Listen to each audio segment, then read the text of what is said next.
Hola chicos, ¿cómo están? Espero que hayan tenido una buena semana, un día más de descanso y vamos a comenzar esta semana hablando de was and were.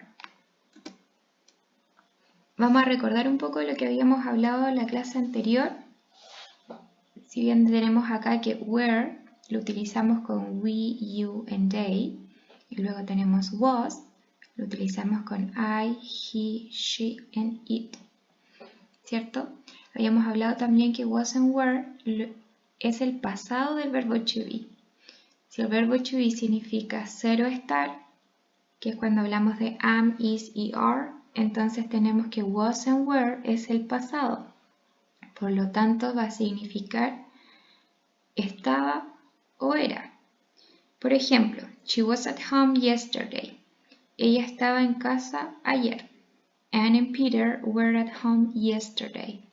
Ahora, la diferencia que hay entre estos dos es a quién acompaña, a qué personal pronoun acompaña, porque ambos significan lo mismo.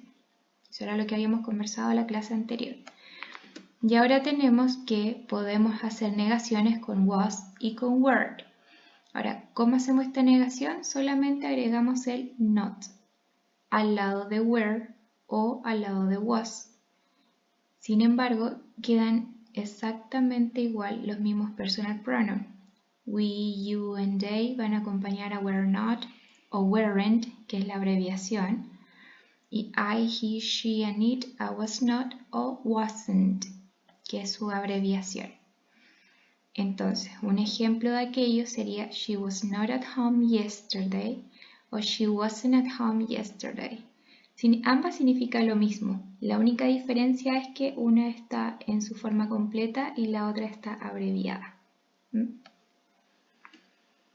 Luego tenemos que también podemos hacer preguntas con was and were. ¿Cómo hacemos esta pregunta? Al igual que el verbo to be, es la única ocasión en que va al comienzo de la oración. Por ejemplo, was she at home yesterday? ¿Estaba ella en casa ayer? Y al final de la oración agregamos el signo de pregunta que me va a ayudar a tener una entonación y me va a recordar que es una pregunta. A esta pregunta podemos responder yes, she was, sí, ella estaba, o podemos decir que no, no, she was not. Recordemos que en inglés negamos dos veces, al comienzo y al final. O en su forma abreviada, no, she wasn't.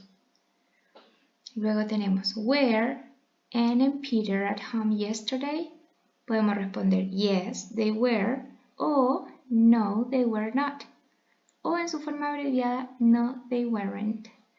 Si ustedes se dan cuenta, esto es lo mismo cuando hablamos de am, is y are. ¿Por qué? Porque es el pasado, por lo tanto lo voy a utilizar. Le voy a dar la misma ubicación en la oración y también lo voy a utilizar para las mismas formas que am, is y are. Cuando hablo de mí, cuando quiero describir, cuando estoy hablando del clima, de un lugar, etc.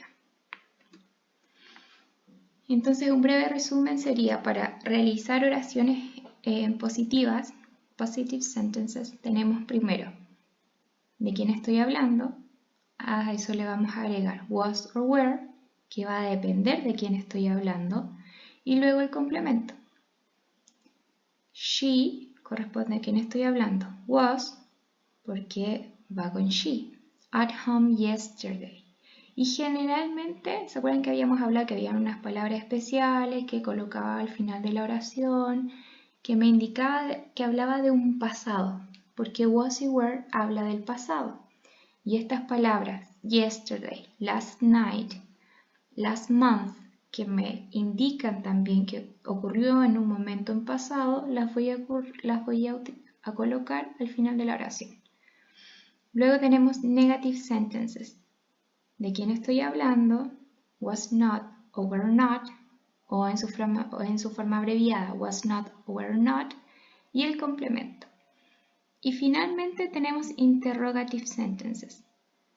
Y acá va al comienzo de la oración y es la única vez que va al comienzo de la oración. Luego de quién estoy hablando, más el complemento y el signo de pregunta. ¿Ok? Espero que haya quedado claro. Nos vemos en la clase de Zoom. Que tengan una buena semana. Bye bye.